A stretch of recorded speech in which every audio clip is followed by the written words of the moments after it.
안녕하세요. 저는 올해 45살 남자입니다. 회사에서 일을 하고 있는데 모르는 번호로 전화가 왔습니다.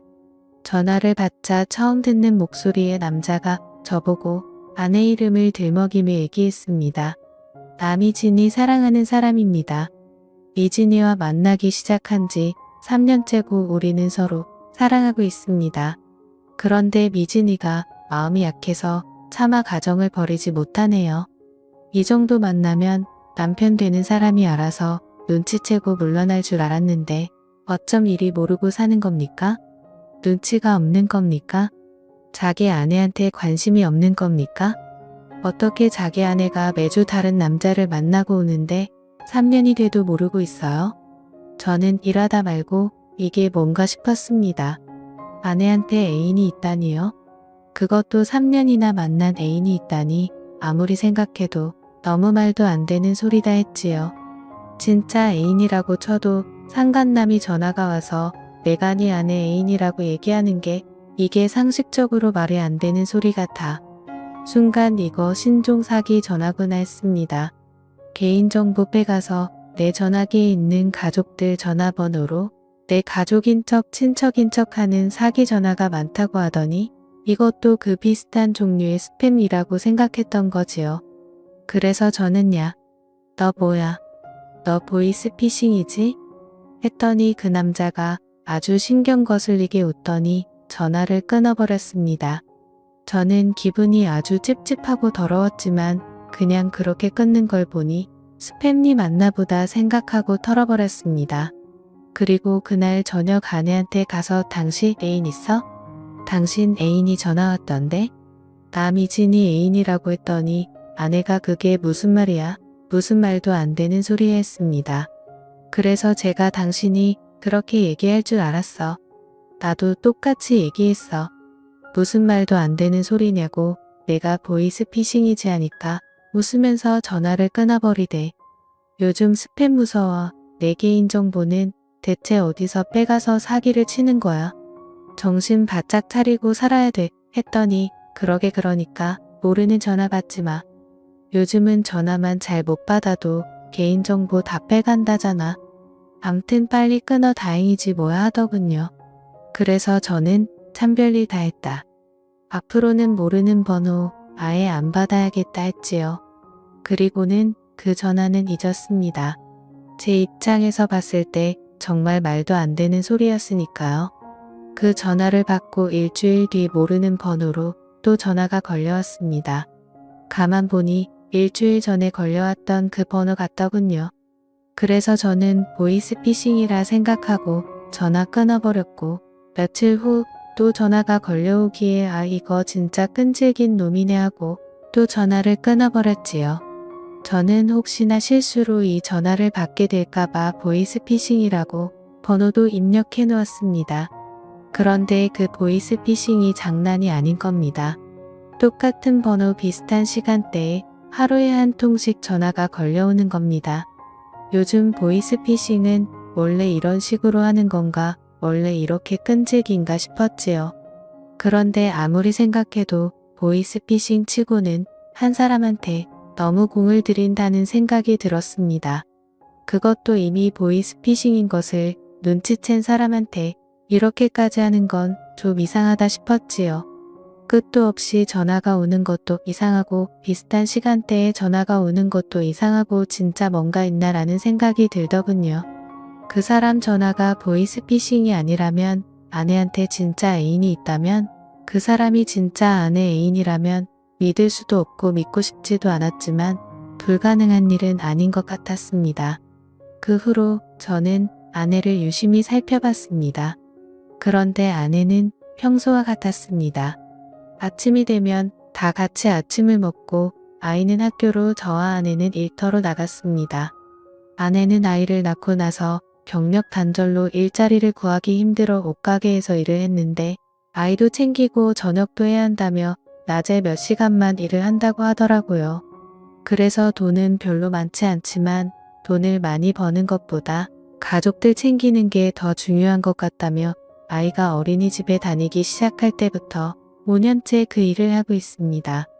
아내의 하루는 늘 일정했고 제가 퇴근하기 전에는 꼭 집으로 들어와 저녁을 준비했고 저녁 먹고 나면 아이 공부를 봐주고 설거지를 하고 아이가 잠들고 나면 저와 함께 시간을 보냈습니다. 평일에는 오늘 하루 종일 서 있어서 피곤하다며 그냥 잠들 때가 많지만 주말에는 꼭 저와 달콤한 시간을 가졌습니다. 아내는 바람이 날 이유도 없었고 전혀 바람 피우는 사람 같지도 않았습니다. 아내가 다른 남자와 바람이 났다고 하기에는 우리 집은 너무나 평온했습니다.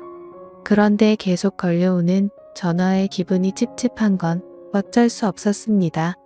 그러다 며칠 잠잠한가 했는데 보이스피싱이라고 입력된 번호로 전화가 또 걸려왔습니다.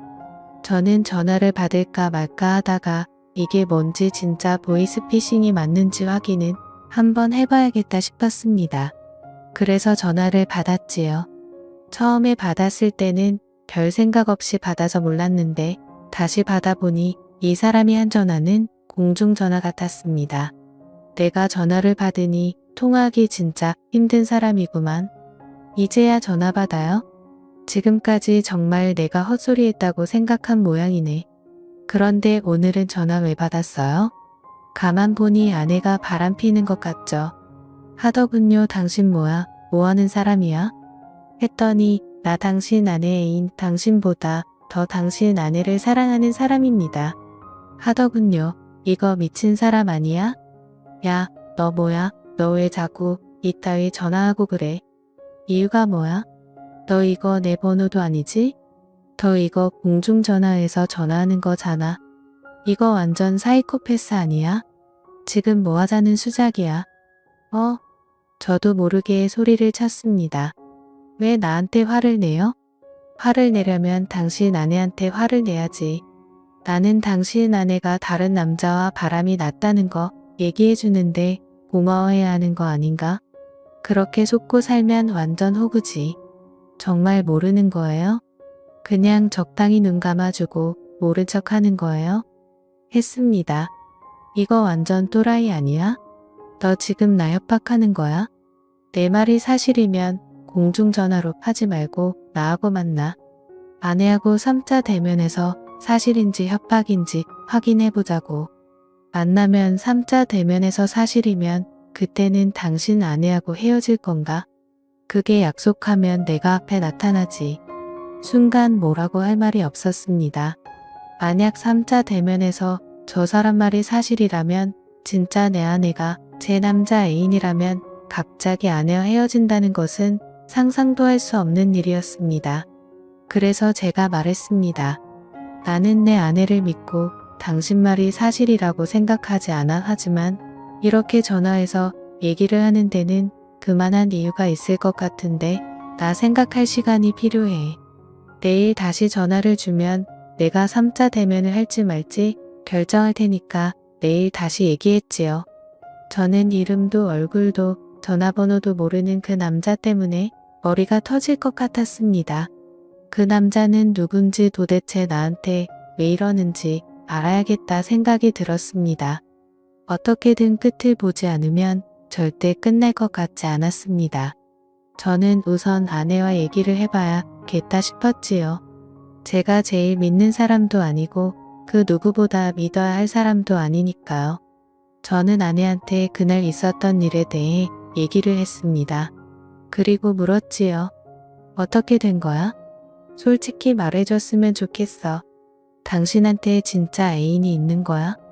만난 지 3년이나 됐다는데 지금까지 날 속이고 남자를 만났던 거야? 그랬더니 아내는 아니야. 애인이라니 무슨 말도 안 되는 소리야. 내가 왜 애인이 필요해? 내가 무슨 애인이 있다고 그래? 어떤 미친 인간이 그런 얘기를 한 건지 모르겠는데 이름도 모르고 얼굴도 모르는 사람 얘기를 믿겠다는 거야? 나를 믿어야지. 나 정말 그런 거 없어. 그래 나도 당신을 믿어. 그런데 그 사람이 그러는 데는 이유가 있을 거잖아. 누군지 정말 몰라? 누군지 짐작하는 사람도 없어? 물었더니 아내 눈빛이 살짝 흔들리는 것 같았습니다. 그래도 아내는 그 남자에 대해서는 입을 열지 않았습니다. 그럼 나 한 가지 부탁이 있어. 당신 전화기 한번 보자. 문자, 사진, 통화 내역 모두 다 보여. 주면 당신 말 믿을게. 그랬더니 아내는 바로 전화기를 열어서 보라고. 도대체 뭐가 있냐고, 이래도 나를 못 믿겠냐고 했습니다. 정말 아내의 전화기에는 다른 남자와 찍은 사진 한 장도 없고 낯선 전화번호도 없었습니다. 문자도 전화도 저랑 가족들 외에 특별히 연락을 주고받은 흔적도 없었습니다. 정말 귀신에 홀린 기분이 들었지요. 아내는 절대 애인 같은 건 없다는데 그 남자는 끝까지 자기가 아내 애인이라고 하니 기가 막힐 노릇이었습니다. 솔직히 이제는 누구 말이 진짜인지 누가 나를 속이고 있는 건지 판단할 수도 없었습니다. 당연히 아내를 믿어야지 싶다가도 도대체 밖에서 무슨 짓을 하고 다니기에 이상한 사람한테서 전화가 오나 아내가 의심스럽기 시작했습니다. 저는 밤새도록 한숨도 잘 수가 없었습니다. 우선 그 사람을 만나지 않는 이상 답은 나올 것 같지 않았습니다. 그렇다고 그 남자가 내거는 조건을 무조건 받아들이고 아내와 선자 대면을 할 수도 없었습니다. 어떻게 할까 수도 없이 생각하고 또 생각했죠. 저는 그 남자가 비슷한 시간에 전화하는 공중전화 위치를 확인해 보기로 했습니다. 저는 114 홈페이지로 들어가서 그 남자의 공중전화 번호를 찍었습니다. 도로명 주소와 함께 지도에 정확한 위치가 표시되었습니다. 그곳은 우리 집에서 40분 정도 떨어진 곳이었습니다. 그 남자가 내일 다시 전화하기로 했으니 분명 내일 비슷한 시각에 그 남자는 저에게 전화를 할 것이고 저는 현장으로 가서 그 남자를 붙잡고 이판사판 어떻게든 결론을 내기로 했습니다. 늘 전화가 오는 시각은 12시에서 1시 사이. 저는 회사로 출근했다가 조퇴를 하고 그 남자가 전화하는 공중전화로 갔습니다. 저는 근처 커피숍에 앉아서 그 남자가 전화하길 기다렸습니다. 정확히 남자는 12시 58분에 전화를 했습니다. 전화가 울리자 바로 전화를 받고 공중전화로 발걸음을 옮겼습니다. 역시나 허름한 공중전화 안에 웬 남자 한 명이 전화를 걸고 있었습니다. 그 남자가 저에게 생각 많이 해봤냐고 어떻게 할 거냐고 묻더군요. 그래서 나는 내 아내를 조금도 의심하지 않고 내 아내는 절대 그럴 사람이 아니다. 그러니 미친 짓 한 번만 더 하면 경찰에 신고해서 가만두지 않을 거라고 했지요. 그랬더니 그 남자는 또다시 너무나 기분 나쁜 소리로 웃으면서 어떻게 그런 여자를 믿지? 다시 생각해봐. 그 여자 장난 아니야. 내 말 믿고 싶지 않은 모양인데 너는 미진이를 몰라. 내가 미진이를 정말 잘 알아. 우리 정말 그렇고 그런 사이에 있습니다. 저는 당장 달려가 멱살을 거머쥐고 죽도록 해주고 싶었지만 억지로 끓어오르는 화를 눌렀습니다. 그 남자의 집이든 직장이든 뭐든 알아내야 했으니까요. 그 남자는 저에게 남편을 속이고 다른 남자와 놀아나는 그런 여자를 어떻게 믿으려고 그러냐며 다시 잘 생각해보라는 말을 남기고 전화를 끊었습니다. 그 남자는 전화를 끊고 발걸음을 돌렸습니다. 저는 그 남자의 뒤를 멀찌감치 밟았고 그 남자가 들어가는 곳은 무인 모텔이었습니다. 아무도 없이 혼자 들어갔습니다. 저는 일단 기다려보기로 했지요. 그리고 잠시 후 한 여자가 모텔로 들어섰는데 저는 얼굴을 보고 숨이 탁 막혔습니다. 그 남자가 들어가고 난 후 얼굴을 나타낸 그 여자는 제 아내였습니다. 저는 이 상황을 믿을 수 없었습니다.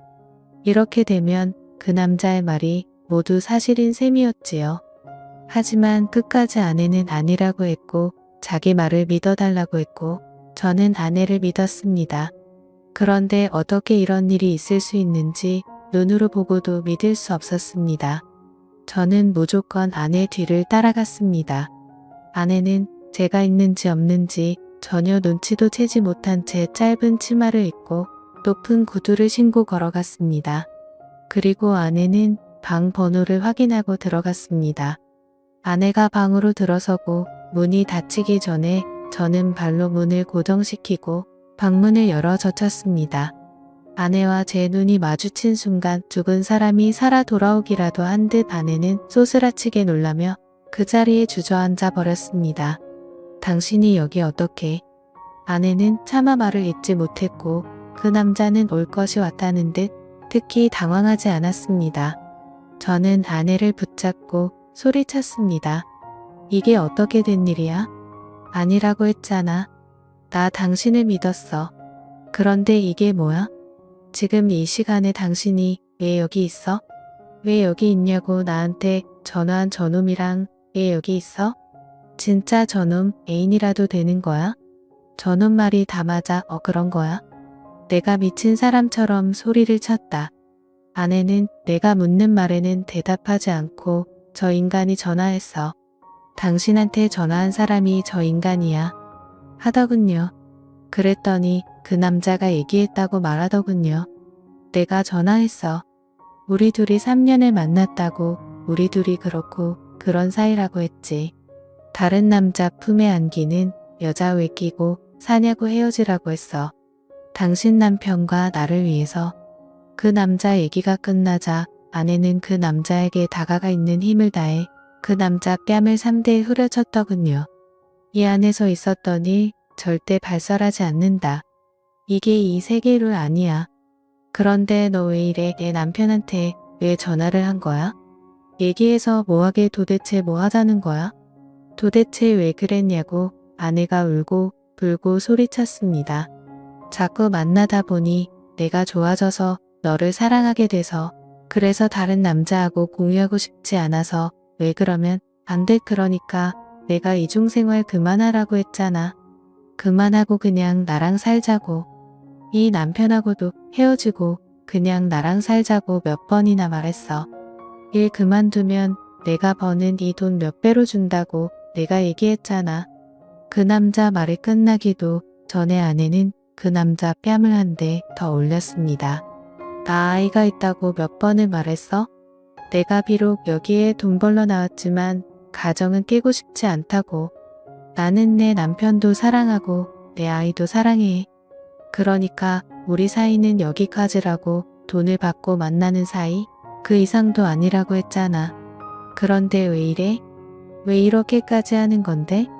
내가 절대 안 된다고 했잖아. 그럼 나는 언제까지 너를 다른 남자들하고 공유해야 하는데? 왜 내 마음을 몰라주는 거야? 나 정말로 더 사랑해. 진짜 사랑한다고 둘이 대화하는 꼴을 보고 있자니 피가 거꾸로 솟는 것 같았습니다. 저는 모텔 안에 있는 TV 쓰레기통 탁자 다 집어던져 버렸습니다. 아내는 그동안 돈을 받고 이딴 짓을 하고 있었던 겁니다. 저한테는 옷가게에서 일한다고 해놓고 아내는 이곳으로 출근을 했던 겁니다. 저 대단한 회사는 아니지만 중견 기업에 다니고 있고 한 달에 400만 원 정도 월급 받고 있습니다. 보너스 휴가비 교통비는 별도로 받고요. 저 지금까지 일하면서 한 푼도 안 쓰고 아내한테 그 월급 다 가져다 주고 저는 필요한 만큼 아내한테 돈 받아서 썼습니다. 필요한 돈이라고 해봐야 가끔 쓰는 술값 친구 친척들 경조사비 정도였지. 저는 별다른 취미도 없어서 돈을 많이 쓰는 스타일도 아니었습니다. 딸 하나 키우고 우리 셋이 살면서 대단히 넉넉하지는 않아도 충분히 살 수 있는 돈이었습니다. 그래도 아내가 옷가게 나간다고 할 때는 잠깐 나가서 일한다니까 아무래도 조금이라도 보탬이 되면 생활이 훨씬 나아지니까 그러라고 했던 겁니다.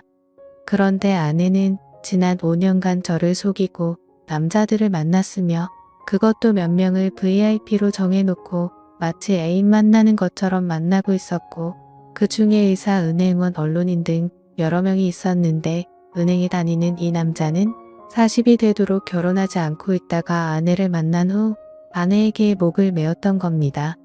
저는 아내에게 물었습니다. 왜 이랬냐고요. 이렇게 돈 벌지 않아도 먹고 사는 듯 부족하지 않은데 왜 이렇게까지 돈을 번 거냐고요. 그랬더니 아내는 처음에는 전화 통화만 하는 일인 줄 알고 시작했다고 했습니다. 그런데 전화방을 하다 보니 자연스레 만나게 되고 만나다 보니 단골이 생기고 돈이 생기더랍니다. 하루에 적어도 30만 원 많이 벌 때는 100만 원씩 벌다 보니 도저히 이 일을 그만둘 수 없었다고 하더군요. 그래서 제가 그랬지요. 당신은 지금 내 앞에서 돈 핑계를 대고 있지만 진짜 이유는 돈이 아닌 것 같아. 이 일이 참 적성에 맞아 보여. 내가 몰랐네. 10년을 넘게 살면서 당신 적성에 맞는 일이 이런 일인 줄 꿈에도 몰라서 적성에 맞는 일 찾았으니 일 열심히 해야지. 앞으로 열심히 이곳에 드나들면서 열심히 돈 벌어봐. 조금이라도 젊었을 때는 이렇게 돈 벌고 나이가 들면 또 다른 장소를 찾아 헤매면서 돈을 벌게 되겠지. 나는 여기까지고 내 딸하고 당신도 여기까지야. 그 더러운 짓으로 내 아이를 만들고 우리 가족을 위한답시고 음식을 만들지 마. 토할 것 같아. 그리고 당신이 연락하는 단골들 이름과 연락처 내놔. 안 그러면 당신 죽을 때까지 내 딸 얼굴 못 볼 줄 알아. 그렇게 아내는 저에게 세컨폰을 건넸고 아이에게는 죽을 때까지 비밀로 해달라고 했습니다. 그래도 딸 앞에 부끄러운 줄은 아는 모양이었습니다. 세컨폰을 보니 안내의 바깥 행적이 그대로 다 나타나 있었습니다. 다른 전화기로 연락을 하고 있었으니 아내의 전화기는 깨끗할 수밖에 없었던 겁니다.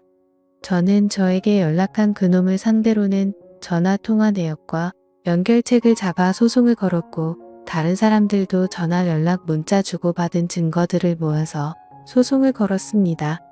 그리고 그 사람들 주소를 알아내 한 명 한 명 집으로 찾아가 당신들 남편이 대낮에 뭘 하고 다니는지 다 알려주었습니다.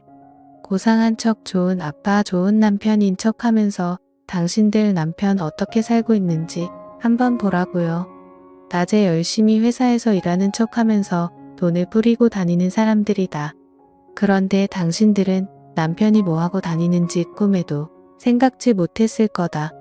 대낮에 모텔 드나드는 당신네 남편들 잘 살피고 관리 잘 하시라고 얘기하고 나왔습니다.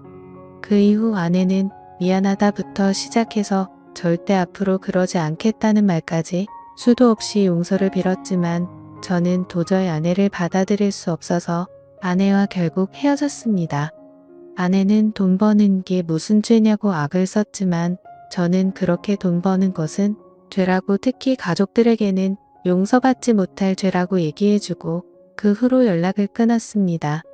그 일이 있은 지 1년이 넘었지만 저는 그 충격이 너무나 커서 지금도 자다가 벌떡 일어나지만 나와 딸을 위해서 최대한 잊으려고 노력하고 있습니다. 앞으로 다른 여자는 못 만날 것 같고 우리 딸과 행복하게 잘 살고 싶습니다. 지금까지 제 사연을 들어주셔서 감사드려요.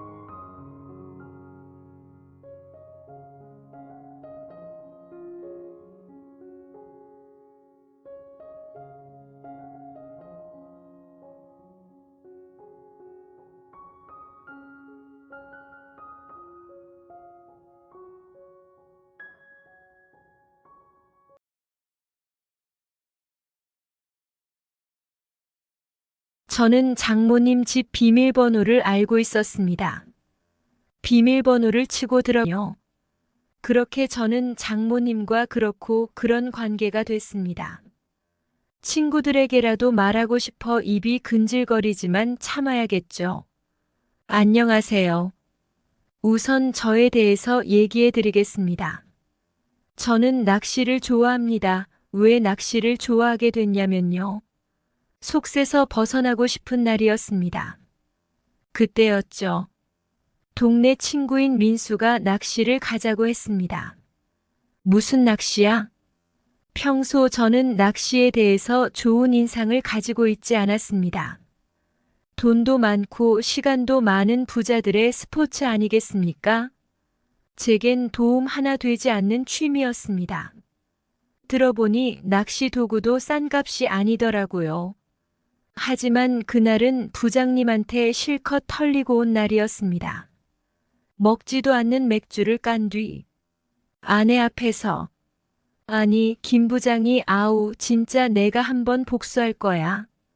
여보 나 회사 그만둘까? 네 그러시던가요. 아내는 시큰둥한 표정으로 제 쪽을 보지도 않았습니다. 부장에게 털리고 온 날마다 투정을 해댔더니 이젠 뒷등으로도 듣지 않는 거였죠. 인생은 정말 혼자구나 하고 냉장고로 가서 맥주 한 캔을 더 집어들었을 때였습니다. 동네 친구 민수의 전화였는데요. 어이 바쁘냐? 내일 날도 좋은데 같이 낚시할까? 제 상황을 아는지 모르는지 태평한 소리나 하더군요. 아휴 힘들어 죽겠는데 무슨 한가롭게 낚시야? 뭐 때문에 힘든데? 너 그거 낚시만 하면 싹 풀린다? 끝까지 한가한 소리만 하더라고요. 취기도 올라오니 친구 말 한 번만 믿어볼까? 하는 생각이 들었습니다. 그러면 진짜 내 말만 믿고 가면 되는 거냐? 그래, 내가 풀코스로 대접해주마. 친구의 호기로운 소리가 하늘을 찌를 것 같았습니다. 알겠다, 내일 보자. 그래, 모자랑 선크림은 바르고 와라. 나처럼 피부 망치기 싫으면. 낚시를 오래 했던 친구는 피부가 타는 데서 그치지 않았고 살같이 벗겨질 정도였죠. 맥주 2캔에 취해버린 저는 바로 잠에 들었어요. 아침에 일어나서 막상 가려고 하니 정말 귀찮더라고요.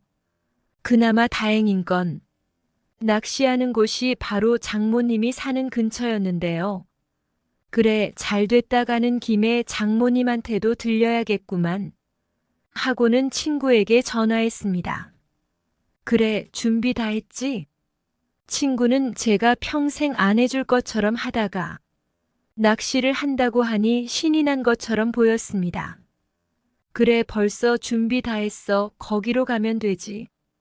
그래, 오면 전화해. 그렇게 저는 바리바리 들고 온 친구를 만났습니다. 뭘 이렇게 많이 들고 왔냐? 이게 기본이야. 낚시는 낚시 장비라고. 그렇게 친구가 향하는 곳으로 저는 따라갔습니다. 무슨 풀숲으로 들어가더라고요. 낚시에 무례한이었던 저는 궁금했습니다. 아니 저기서도 낚시하는 사람 있는데 왜 여기까지 들어오는 거야? 친구야, 낚시는 스팟이 생명이다. 자신만의 뭔가가 있는 것처럼 보였죠. 그래, 믿어보자 하고는 따라갔습니다. 도착한 곳은 친구가 자주 오는 장소인지 꽤나 깔끔하더군요. 어때? 괜찮지? 친구는 자신만만하게 말했습니다. 그래, 이 정도면 뭐 있을 만하네. 그렇게 친구와의 낚시가 시작됐는데요. 친구가 미끼를 달아주고 낚싯대를 던져보라 했습니다. 힘껏 던졌는데 생각보다 원하는 방향으로 나가지 않았어요. 그렇게 낚시를 던져놓고 잔잔한 강을 바라보면서 1시간, 2시간 기약 없는 기다림이 시작됐습니다. 이거 잡히는 건 맞냐? 기다려봐. 그런데 입질이 오더라고요. 바로 친구의 낚싯대도 아닌 제 낚싯대에서 말이죠. 야야야야, 이거 봐라. 이거 어떻게 당겨? 천천히 당겨. 저는 친구의 말대로 천천히 레버를 당기기 시작했죠. 이제 빠르게. 오랜만에 긴장이 되는 느낌이었습니다. 친구와 저는 낚싯대에만 집중하고 있었죠. 낚시 이거 생각보다 재밌네. 손맛을 제대로 느껴버린 거였죠. 이때부터였을까요? 친구가 가자고 하지 않아도 낚시를 가게 됐습니다. 사실 제가 낚시를 좋아하게 된 건 손맛 때문만은 아니었습니다. 인간관계에 대한 스트레스 쌓여만 가는 대출, 생각하기도 싫은 문제들을 잔잔한 호수를 보면 정리가 되더라고요.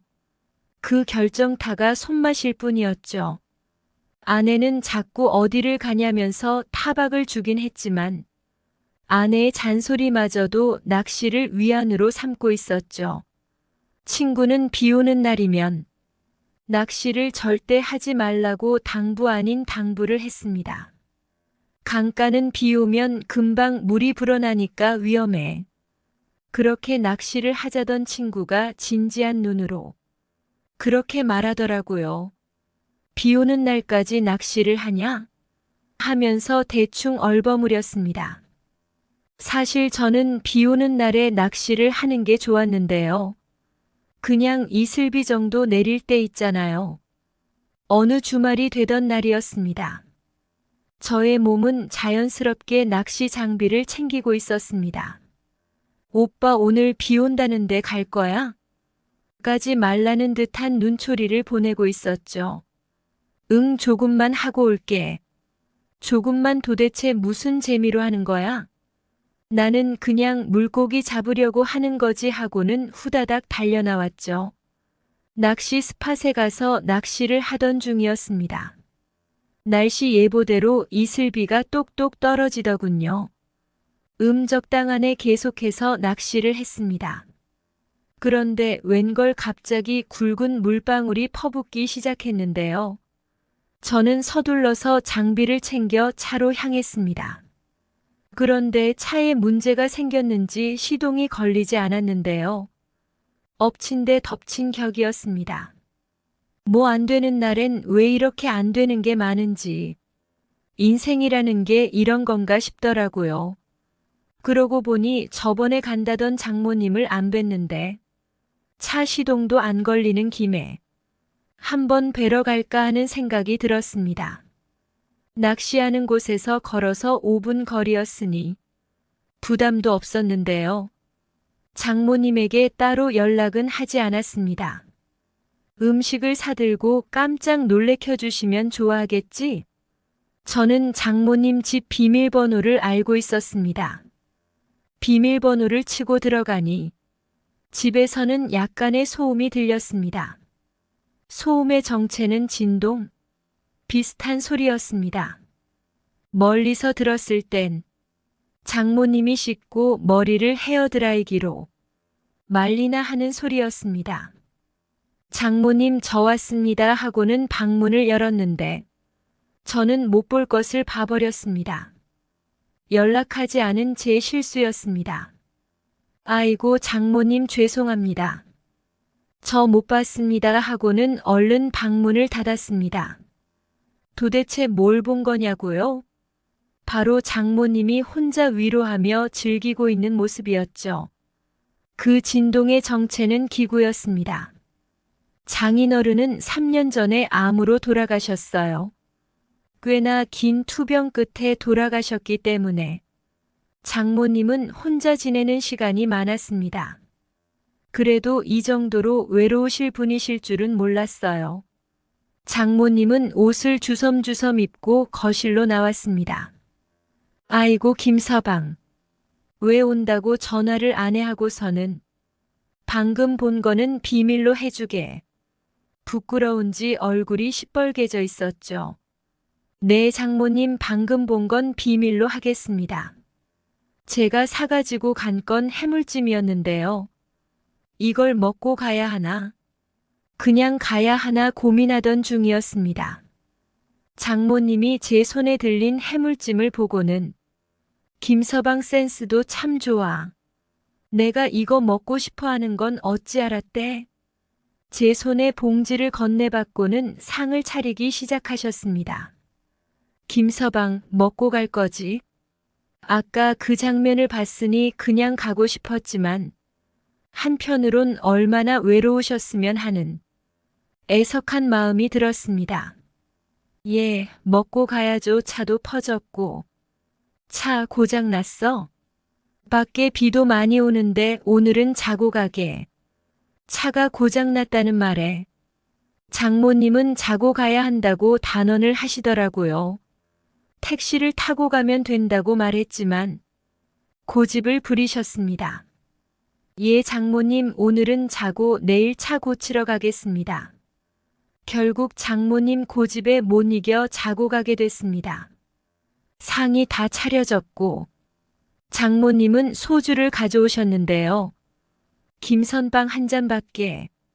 네 장모님. 저는 소주는 3잔 정도만 먹어도 힘에 부치는 사람이었는데요. 오랜만에 본 사위가 반가웠는지 계속해서 잔을 채워주셨습니다. 장모님이 주는 술인데 거절할 수도 없고 계속해서 들이켰습니다. 취기가 금방 오르더니 얼굴이 빨개지더라고요. 아이고, 김서방 얼굴이 빨개졌네. 보면 볼수록 참 귀여운 모습이 있어 웃으시면서 제 허벅지를 치더라고요. 허벅지는 왜 이렇게 단단해? 무슨 운동이라도 하는 거야? 제 허벅지를 만지면서 말했습니다. 요새 집에만 있어서 나도 운동 좀 해야 하는데 김서방이 좀 같이 좀 해줘. 예, 당연히 같이 해드려야죠. 운동합시다. 저는 점점 취기가 올라와서 장모님이 무슨 말을 하는지 아리까리한 상태였습니다. 장모님은 계속해서 제 다리를 만지고 있었습니다. 손은 점점 위로 향하고 있었죠. 저는 술에 취한 상태여서 아무런 느낌도 받지 못했습니다. 그러다가 장모님은 비도 맞았는데 얼른 씻고 오라면서 저를 화장실로 밀어 넣었음. 속옷은 내가 세탁기에 넣었어. 젖은 것을 어떻게 다시 입어? 이미 빨래통에 들어간 제 속옷이었죠. 그럼 수건이라도 주세요 라고 소리쳤습니다. 장모님은 내가 닦아줄 테니 일이 나오면 되네. 저는 이 상황을 이해하기 어려웠습니다. 근데 계속 주지 않자 그곳만 가린 채로 나오게 됐는데요. 장모님은 수건으로 물기를 닦아주기 시작했습니다. 장모님, 제가 닦겠습니다. 무슨 술도 취했는데 이런 건 내가 할 일이야? 아래를 툭 치시고는 계속해서 물기를 닦아주셨죠. 김서방, 거기는 안 닦을 거야? 장모님의 시선은 아래로 향해 있었습니다. 제가 손으로 필사적으로 막아봤지만 장모님의 손 힘은 제 생각보다 셌는데요. 그렇게 무방비 상태가 되고 말았습니다. 아유, 고래도 안 잡았네. 귀엽구만. 수건으로 물기를 닦기 시작했습니다. 술에 취했지만 자극을 받으니 제 영혼의 친구도 서서히 커지고 있었습니다. 어머머. 시선을 약간 돌리고는 알 수 없는 미소를 짓고 있는 장모님이었죠. 죄송합니다.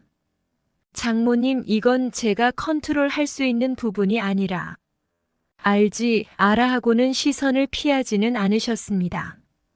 저는 남아있던 장인 어른의 옷을 걸치고 침대로 향했습니다.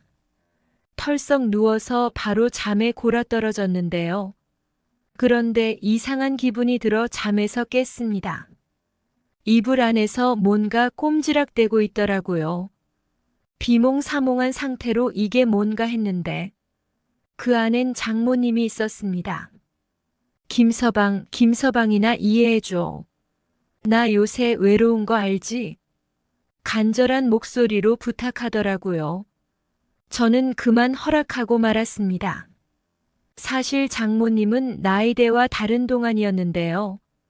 아버님을 오랫동안 병 간호하면서 예쁜 외모를 썩히고 있었죠. 어때? 나 아직 봐줄만 하지? 네, 장모님 아름답습니다. 고개를 끄덕이고 저도 이제 참을 수 없었습니다. 도저히 맹정신으로는 할 수 없는 일이었죠. 술 때문이라고 탓할 수밖에 없는 상황이었습니다. 그렇게 우리는 거사를 치렀고 엄청나게 굶었던 장모님은 구석구석 그리고 개걸스럽게 먹어댔습니다. 저는 참지 못하고 모든 걸 쏟아냈습니다. 다음 날 아침, 어제 무슨 일이 있었더라? 생각이 스쳐 지나가는 순간, 잘 잤어, 김서방? 하며 물을 한 잔 건네주었어요. 네, 장모님 잘 자셨습니까? 김서방 덕분에 오랜만에 개운하네. 저는 맨몸이었고 얼른 이불로 가렸습니다. 그리고 아침이라 그런지 생리적 현상으로 빳빳해진 상태였죠. 김서방 참 젊어. 이불을 들쳐내고는 차가운 손이 닿았습니다. 그렇게 아침부터 봉사를 하게 됐는데요. 이왕 하는 거 만족시켜 드려야겠다는 생각이 들더라고요. 장모님은 행복해 보이셨습니다. 아침에도 2번이나 끝나고 나서야 저를 놓아주셨어요. 김서방 앞으로 낚시 오면 꼭 들려야 돼. 아니면 민정이한테. 이제는 아예 아내에게도 말할지도 모르는 듯한 뉘앙스로 말했습니다. 꼼짝없이 주말에 낚시를 올 때면 장모님 댁에 방문하게 됐습니다. 장모님은 이제 아예 기다렸다는 듯이 현관 앞에 서 계셨고, 저희는 현관에서부터 시작했습니다. 이제는 낚시를 그만둬야 할까 하는 생각도 들었지만, 포기할 수도 없는 노릇이었습니다. 눈치 없이 솔직한 제 몸뚱아리를 이끌고 낚시터로 향합니다. 장모님에게 문자가 하나 와 있는데요. 오늘은 매운탕을 먹고 싶은데 빨리 오면 좋겠네 기대가 가득해 보이는 문자였습니다. 저는 알겠다고 대답한 뒤 낚시에 전념했습니다. 오늘따라 손맛이 좋은 날이었죠. 그렇게 장모님 댁에 들어가니 현관서부터 저를 안으셨습니다. 그리고는 나 김서방 때문에 예쁜이 수술까지 했어.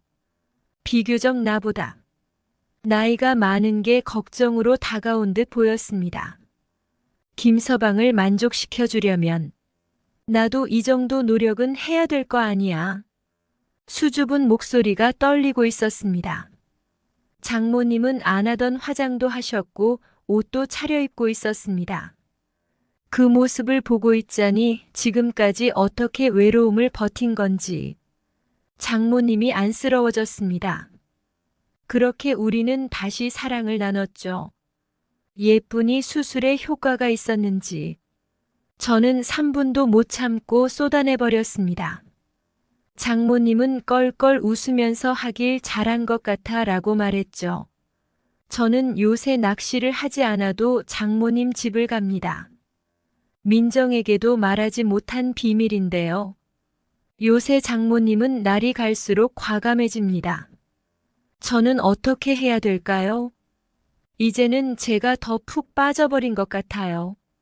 오늘의 사연은 여기까지입니다. 구독과 좋아요 부탁드립니다.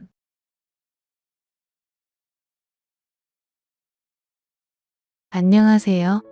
저는 올해 40대 초반이 되는 한 남자의 아내입니다. 제 입으로 이런 말을 하기는 좀 낯뜨거운 말일 수도 있지만 솔직히 제가 봐도 저는 타고난 좋은 몸매와 호감형 얼굴을 가지고 있습니다. 결혼 전에 저를 따라다니는 남자가 정말 많았고 저와 교제하기를 원하는 남자들의 대시를 많이 받았지만 번번이 거절해야만 했던 이유가 있었는데 바로 엄한 집안 분위기 때문이었습니다. 항상 집에 일찍 들어가야만 했기 때문에 남자와 교제할 만한 시간이 별로 없었고 그러다가 제가 21살이 되면서 지금의 남편을 만나게 됐습니다. 처음에 이 남자를 만났을 때는 제가 연애를 하고 있다는 사실을 집안에 비밀로 했고 어느 순간 결혼할 때가 되어서는 집안의 엄청난 반대에도 불구하고 제가 너무나도 사랑하는 사람이기에 결혼을 하게 되었습니다. 남편은 저보다 7살이 많았고 저의 첫 남자이며 부부 생활에도 아무런 문제가 없어요. 그러나 문제는 결혼을 너무 일찍 했기 때문에 저는 아직 어리고 하고 싶은 것도 많고 욕구도 많았습니다. 특히나 밖에 나가서 친구들과 만나다 보면 제가 결혼했다는 걸 상상도 하지 못하고 저에게 다가오는 남자들이 정말 많았습니다. 연락처를 좀 알려달라거나 같이 술을 마시러 가는 게 어떻냐는 말이었죠. 처음에는 그런 게 신기해서 즐기기만 했는데 어느 순간부터 그런 게 너무 많아지니까 거부감이 들었습니다. 제가 일찍 결혼해서 당시에만 하더라도 결혼한 친구가 주변에 한 명도 없었습니다. 그러다 보니 친구들이 나이트에 가서 놀았던 이야기를 한다거나 남자친구와 만나고 헤어지는 이야기를 들으면 부럽기도 하고 저도 처음에 남편을 만났을 때의 그런 설렘을 다시 한번 가지고 싶다는 생각을 하기도 했습니다. 그러다가 정말 제 인생에서 그 큰 사건이 하나 터지게 됐습니다. 3년간 남편만 보고 살았던 저에게 한 번의 의도로 인해 저의 인생이 180도 달라지게 됐습니다. 정말 의도적으로 바람을 피운 것은 아닙니다.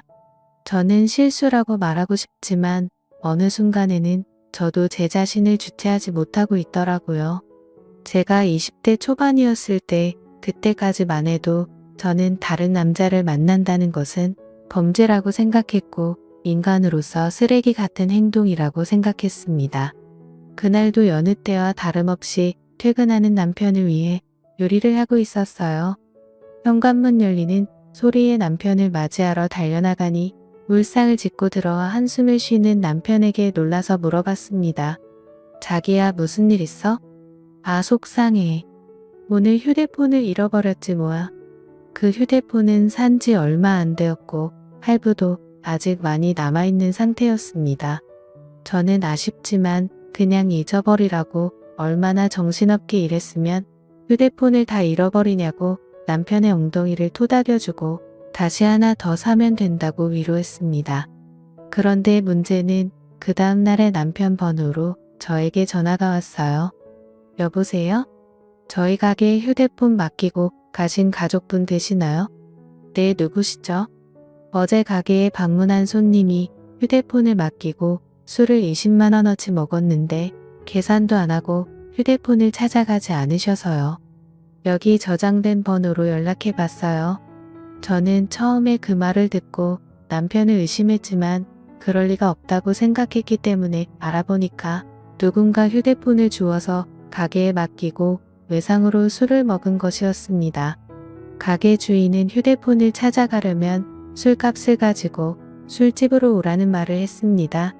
돈은 아깝지만 그래도 남편이 알면 좋아할 거라는 생각으로 약속한 시간에 맞춰 택시를 타고 술집을 찾아갔습니다.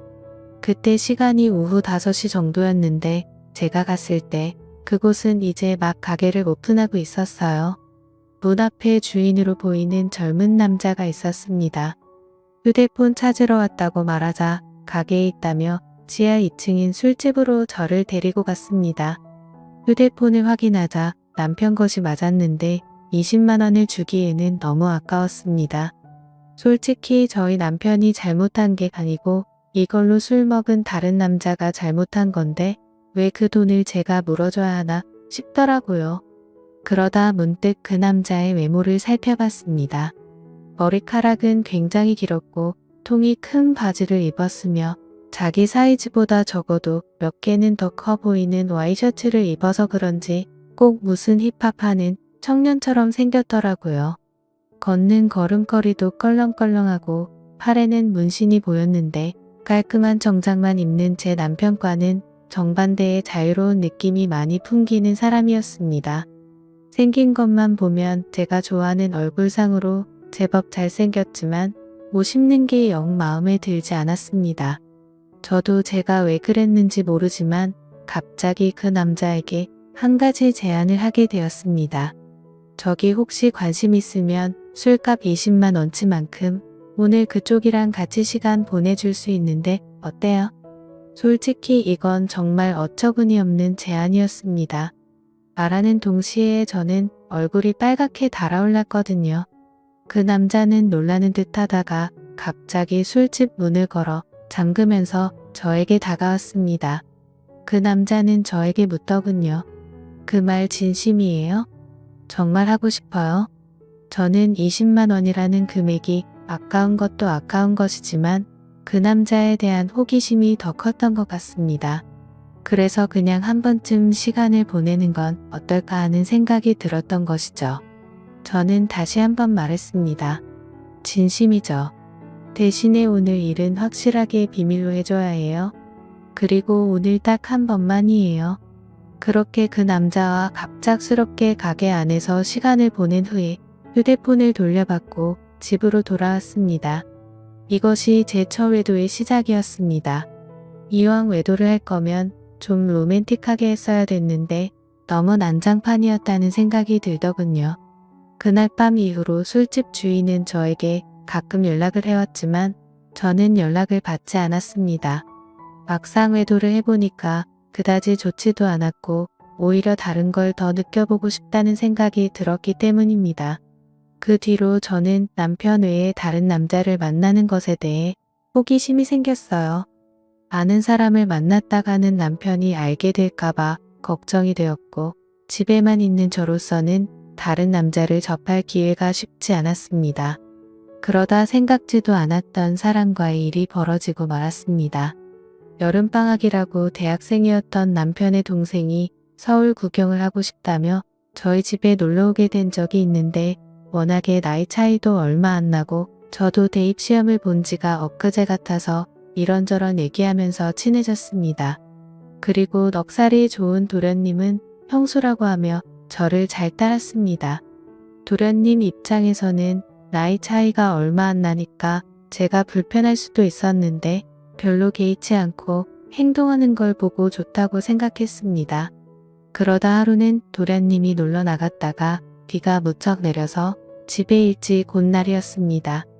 남편은 출근한 상태였고 우산을 미처 준비하지 못한 터라 비를 흠뻑 맞고 집에 들어온 도련님에게 갈아입을 옷을 가져다 주며 씻으라고 하고 과일을 깎았습니다.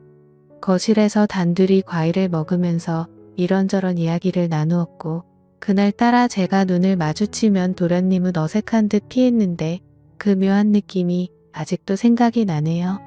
그 어색한 기운을 깨고 싶어서 머리에서 생각한 대로 질문을 던졌어요. 도련님 애인 있어요? 지금은 없는데 형수님 같은 예쁜 여자 있으면 당장 애인하고 싶죠. 소개해 주실래요? 그럼 나 같은 여자 있으면 결혼도 할 거예요? 당연히 당장 하죠.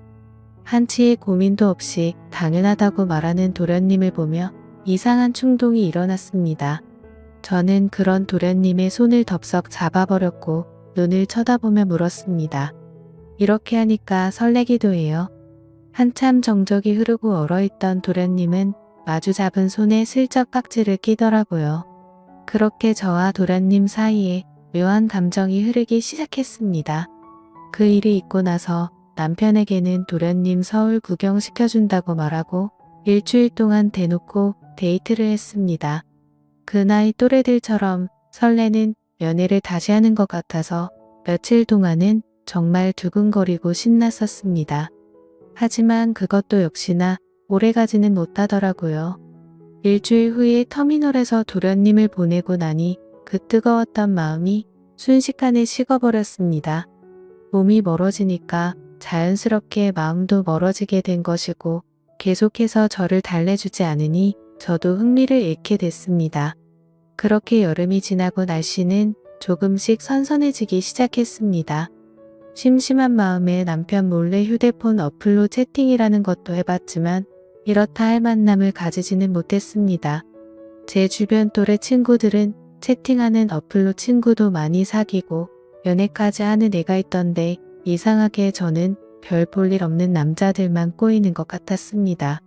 그렇게 애매하게 시간을 보내다 보니 명절이 다가왔는데요.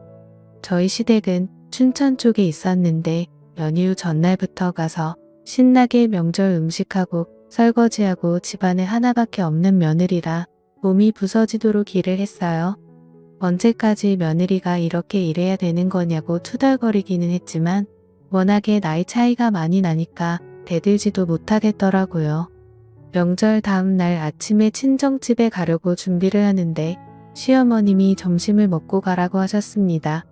또 내가 밥을 차려야 하나 싶어서 순간 짜증이 확 났지만 얼굴에 최대한 티를 안 내고 있었는데 남편이 너무 미적미적대는 거예요.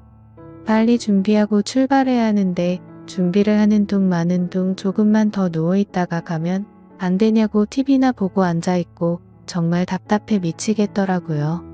그래서 남편을 방으로 데리고 와서 밖에 들리지 않게 작은 소리로 말다툼을 했습니다. 우리 부모님도 나를 보고 싶어 한다고, 빨리 준비 안 하면 혼자서 가겠다고 말하면서 감정이 안 좋은 채로 친정집으로 향했습니다. 남편은 친정에서도 기분이 안 좋은 티를 숨기지 못했고 저는 그럴 거면 그냥 먼저 가라고 말했습니다. 화가 난 남편은 저녁에 볼 일이 있다고 하며 먼저 집에 올라간다고 하고 올라가 버렸습니다. 무슨 일이냐는 친정엄마의 물음에 별거 아니라고 대답하고 방에 들어 혼자서 분을 삭히고 있었습니다. 저렇게 마누라를 배려하지 못하는 남자인 줄 몰랐는데 정말 충격적이었죠. 사오느라 못 봤던 휴대폰을 여러 메시지를 확인해 봤더니 초등학교 동창 중 한 명에게서 연락이 와 있었습니다. 동창회를 하니 꼭 나와달라는 문자였고 오늘은 술을 꼭 마셔야겠다는 생각에 서둘러 준비를 하고 초등학교 동창회에 나갔습니다. 그 자리에 나가니 이미 20명 정도가 모여 있었고 명절인데 다들 할 일도 없이 이렇게 나와서 놀고 있냐며 조상님도 없냐는 농담을 건넸습니다. 그러자 친구들은 요즘에 누가 조상님 챙기냐고 우리끼리 재미있게 잘 먹고 잘 살자면서 술이나 마시자고 하더라고요. 졸업하고도 연락을 하는 친구도 있었지만 졸업하고 나서 처음 보는 친구도 있었습니다. 그래도 초등학교 동창이라는 유대감이 있었기 때문에 편하게 대할 수 있었죠. 그 중에 눈에 띄는 친구가 한 명 있었는데 초등학교 때 어린 눈에도 도시아이처럼 깔끔했었던 제 짝꿍이었습니다. 그 아이는 피부도 하얗고 공부나 운동도 잘했기 때문에 어릴 적에 잠시나마 좋아했던 남자였어요. 제 기억상으로는 그 아이도 예뻤던 저를 좋아했었고 동네도 가까워서 자주 어울렸던 기억이 납니다. 문방구에서 같이 과자를 사 먹으면서 집에 같이 가기도 했었고 지금 생각하면 유치한 편지도 주고받았었는데 오랜만에 보니까 훨씬 더 반갑고 기분이 좋았습니다. 그 친구는 6학년 때 전학 가서 그 이후로는 처음 봤고 멀리서 봐도 어릴 적 그 모습이 상당히 많이 남아있어서 그때의 설렘이 새록새록 기억났습니다. 저는 반가워하며 그 친구 가까이 가서 말을 걸었어요. 어머 건우야. 어떻게 연락 한 번을 안 했어? 안 그래도 너 결혼했다는 말 들었는데 연락을 못 하겠더라. 그 친구와 계속해서 대화를 하면 할수록 저는 그에게 점점 빠져버리고 말았습니다. 제가 아마 결혼을 하지 않았다면 꼭 이런 남자와 연애를 했을 것 같다는 생각이 들 정도로 마음에 드는 친구였거든요. 이 친구랑 따로 나가서 술을 마시고 싶고 오늘 밤만이라도 짧게나마 설레는 감정을 느끼고 싶었지만 저는 결혼한 여자였고 그 아이가 저를 나쁜 여자로 볼까봐 신경이 쓰였어요. 술자리가 끝나갈 때쯤 애들은 하나둘씩 빠져나가기 시작했습니다. 저 역시 집에 가야 할 때가 왔어요. 제가 인사를 하고 나오자 그 남자도 따라 나왔고 택시를 잡으러 같이 걷기 시작했습니다. 슬며시 제 손을 잡아오는 그 남자를 쳐다보니 저를 보며 웃고 있더라고요. 오늘은 완전히 끝나버린 줄 알았던 설레는 감정이 다시 살아나기 시작했고 그렇게 손을 잡은 채로 저희는 한동안 말없이 걸었습니다. 우린 서로 끌어안다시피 해서 길을 걸었어요. 택시를 타면 금방 헤어질 것 같아 너무 아쉬워서 걸어서 집까지 갔습니다. 오랫동안 걷다가 도착한 저희 집 현관 앞에서 저를 물끄러미 쳐다보더니 제 볼에 뽀뽀를 하고는 부끄러운 듯 급하게 인사하며 뛰어갔습니다. 남편하고도 안 좋은 상황에서 그를 만난 건 정말 사막의 오아시스를 찾은 기분이었어요. 그 뒤로 저희는 종종 따로 만났고 제가 서울로 올라가서도 계속 연인으로 지냈습니다. 그러다 2년쯤 지났을 때 그 아이도 장가를 가게 되었고 그렇게 저희 둘의 만남은 끝이 나는 줄 알았습니다. 저도 중간중간에 다른 남자도 몇 번 만나봤고요. 하지만 정말 사랑이라 느낀 건 그 남자가 유일했던 것 같습니다. 우리는 결국 재회를 했고 40이 넘는 지금까지도 몰래 만나고 있습니다. 저의 두 번째 서방님이고 이제 더 이상의 다른 사랑은 원치 않고 두 남자만 바라보며 살아보려 합니다. 너무 어린 나이에 결혼을 한 게 문제인 걸까요? 저도 가끔씩 제가 왜 이러는지 모르겠지만 도저히 빠져나올 수가 없습니다. 솔직히 말하면 왜 빠져나와야 하는지 잘 모르겠습니다. 이렇게 어리고 아름다운 나이에 기억에 남는 연애도 못 해보고 결혼해서 답답하게 살다가 갈 바에는 이렇게 뜨겁게 사랑하는 게 더 남는 장사가 아니냐는 생각이 듭니다. 둘 중에 어떤 남자를 선택하고 싶지는 않아요. 상처 주는 여자가 되기는 싫거든요. 그냥 이렇게 두 남자를 바라보면서 사는 것도 충분히 가능해서 이렇게 살아가려고 하는데 무슨 큰 문제라도 되는 건 아니겠죠. 제 마음속에는 방이 2개이기 때문입니다. 오늘의 사연은 여기까지입니다.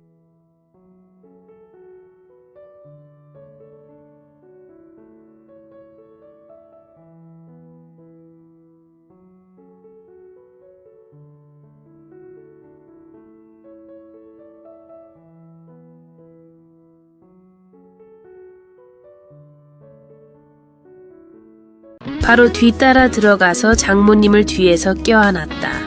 장신의 내게 장모님의 작은 몸이 딱 맞게 포감겼다. 자네 왜 이러는가? 하고 장모님이 말했습니다. 금방 말하셨잖아요.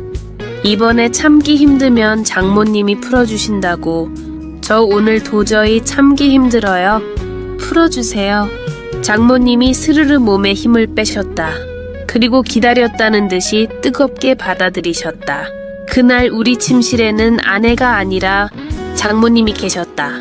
인간의 본능을 은밀히 조금씩 터치하는 혼자 보는 소설. 지금 바로 시작합니다. 일찍 귀가해서 저녁을 먹고 편안하게 맥주 한잔하고 있었습니다.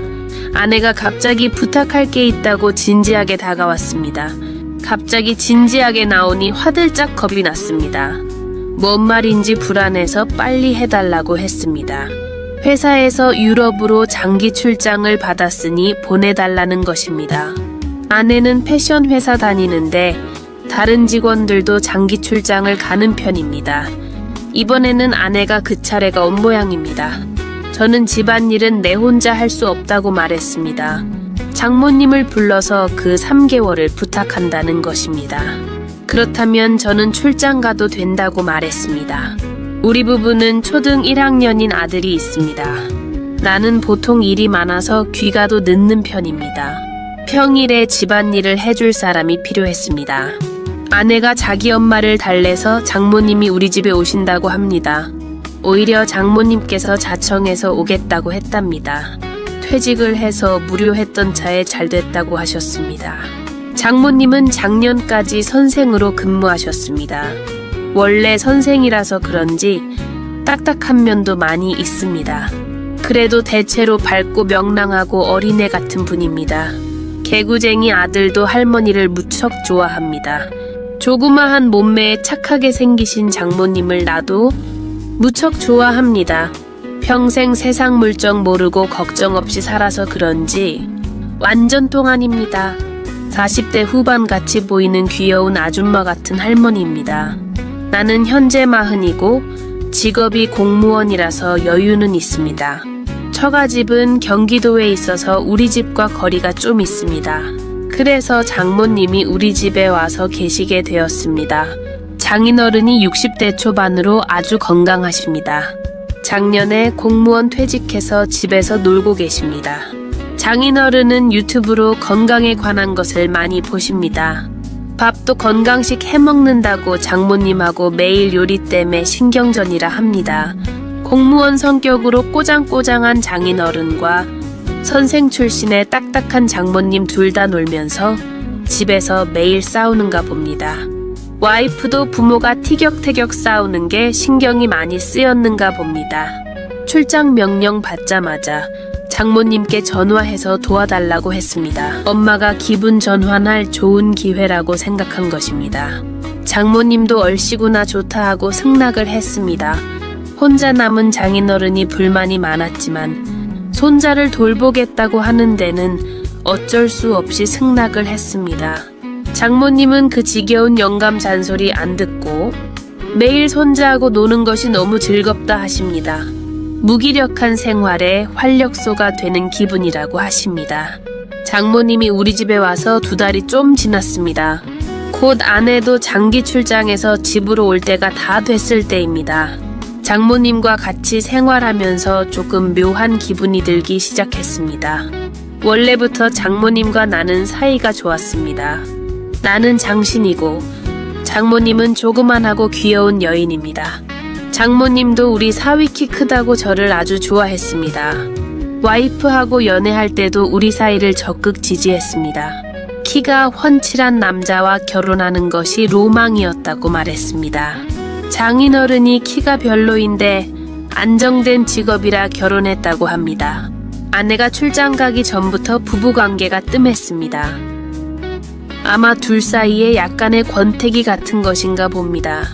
또 아들이 학교 첫 입학을 해서 와이프가 바쁜 탓이기도 했습니다. 이 시점에 좋아하는 타입의 장모님과 같이 살게 되었습니다.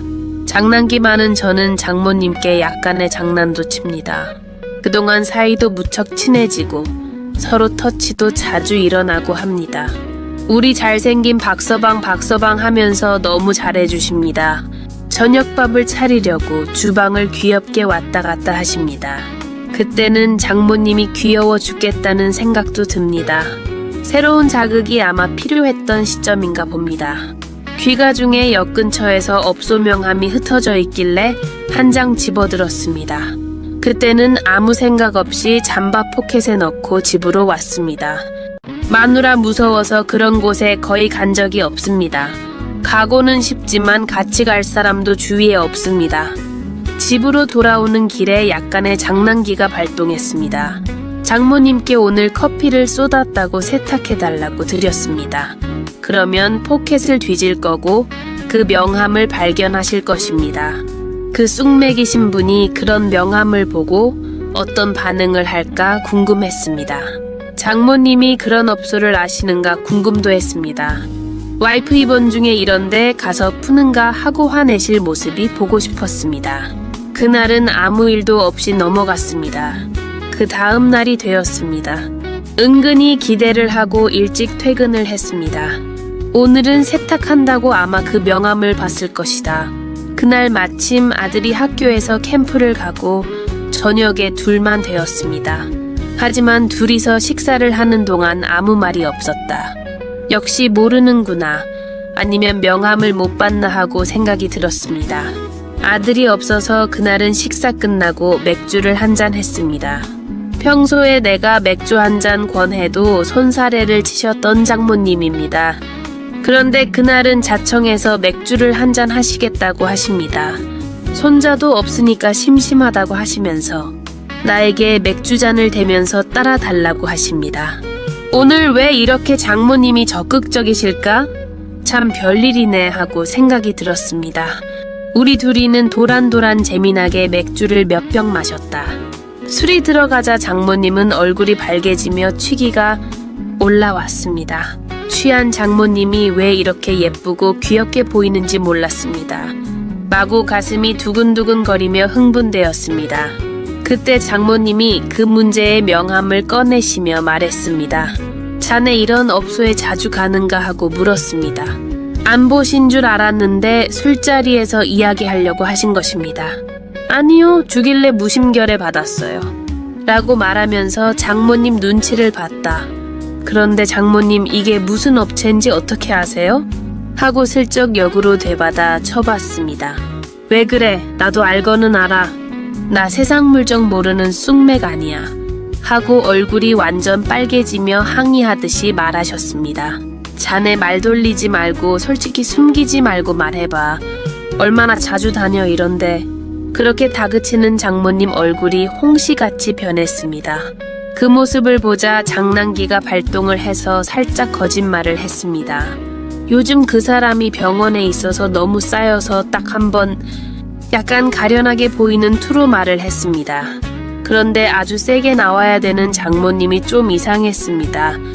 우물쭈물하다 엉뚱한 말을 물어보셨습니다. 이런 가게는 한 번 가면 도대체 얼마야? 하고 아주 궁금한 듯이 물어보셨습니다.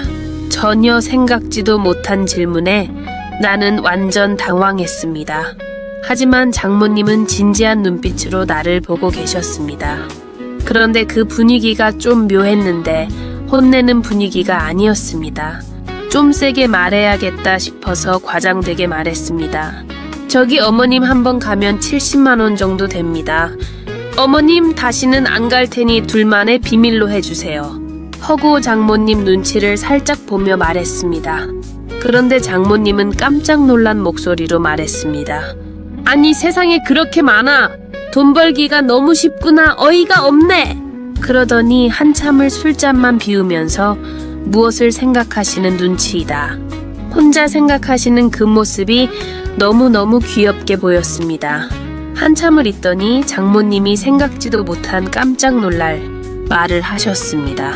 70만 원 진짜 너무너무 큰 돈이네. 박서방 자네 다음에 도저히 못 참겠거든. 그런데 가지 말고 나라도 괜찮다면 갑자기 이게 무슨 말인가 이해가 안 갔습니다. 이거 도대체 어떻게 해석해야 하는 말이야. 놀리려고 시작했는데 이제 제가 멘붕이 왔습니다. 놀래서 장모님을 보니 장난은 아닌 것 같습니다. 무언가 도발적인 눈빛으로 나를 보고 있었습니다. 그 모습이 어찌나 예쁘게 보이는지 정신을 주체할 수 없었습니다. 장모님이 아니라 완전히 꿈에 그리는 여인의 모습이었습니다. 이 기회를 빌미삼아 평소에 장모님의 본심을 말한 것인지도 모릅니다. 평소에도 교사다운 성격으로 상스러운 농담을 일절하지 않으십니다. 지금 한 말을 어떻게 받아들여야 하나 완전 헷갈렸습니다. 약간 취기가 올란 머릿속이 혼란스러웠습니다. 둘 사이에 침묵의 시간이 흐르고 있었습니다.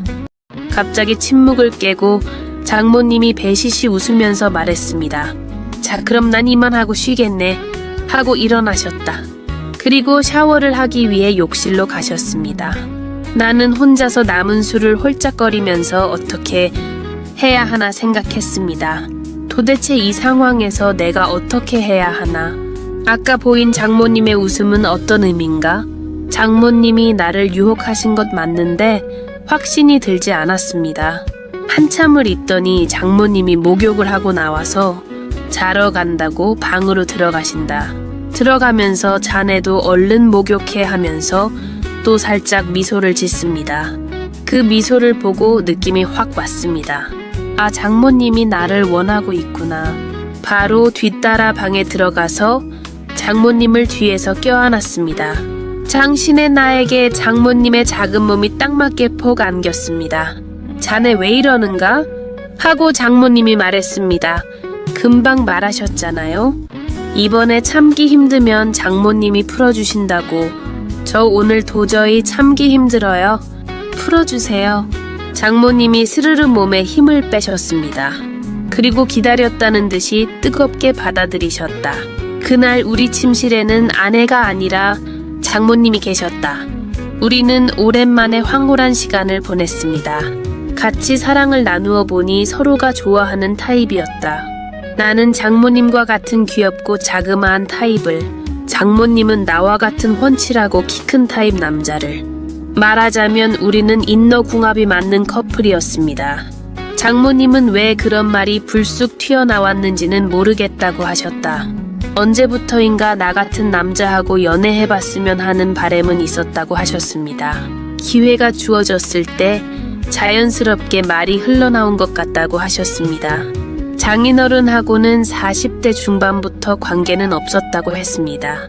장인어른 성격이 꼬장꼬장해서 살면서 미운 적만 늘었다고 합니다.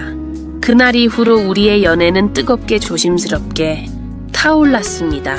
장모님의 마지막 사랑인 나는 원도 없이 한도 없이 사랑을 받았습니다. 아내가 돌아온 이후로도 우리는 그만둘 생각이 전혀 없었습니다. 우리는 치밀하고 재미있는 비밀 연애 전략을 세웠습니다. 우리는 007 작전을 방불하는 스릴 있는 연애를 했습니다. 2주에 한 번 평일을 정해두고 만났습니다. 집에서 멀리 떨어진 지하철역에서 만나 근처에 쉴만한 곳으로 들어갔습니다. 내가 먼저 들어가서 방호수를 문자하면 장모님이 그 방으로 찾아왔습니다. 방으로 들어서면 장모님은 완전 돌변하십니다. 그 변신이 너무 귀엽고 너무 러블리했습니다. 여자의 변신은 무죄라고 합니다. 우리 장모님을 보면 그 말이 맞다고 생각이 듭니다. 이 비밀 무덤까지 가져가자고 우리는 서로 굳게 맹세를 했습니다. 조심에 조심을 더한 비밀 연애를 이미 2년째 하고 있습니다. 오래오래 이 스릴 있는 연애를 하고 싶습니다. 장모님도 또 한 번의 청춘을 산다고 행복해 하시고 계십니다. 꼬짱꼬짱한 영감 남편한테도 화도 안 내고 여유로워졌다고 합니다. 주위가 모두 편해지고 행복해진 것 같다고 하십니다. 장모님과 나는 두 개의 세상을 가지고 살고 있습니다. 공무원으로서 장모로서 살아가는 현실의 세계, 사랑하는 연인이 되어 뜨겁게 살아가는 환타지 세계. 인간은 살아있는 한 꿈꾸는 존재인가 봅니다. 꿈이 있는 한 우리는 외롭지 않습니다. 오늘 이야기는 여기까지입니다. 구독자 여러분, 한 주를 편안히 마무리하십시오. 제 이야기가 피로를 풀어주는 따뜻한 차 한 잔이 되기를 바랍니다. 구독과 좋아요 부탁드립니다. 혼자 보는 소설, 다음 주 불금에는 더 은밀하고 짜릿한 스토리로 찾아오겠습니다.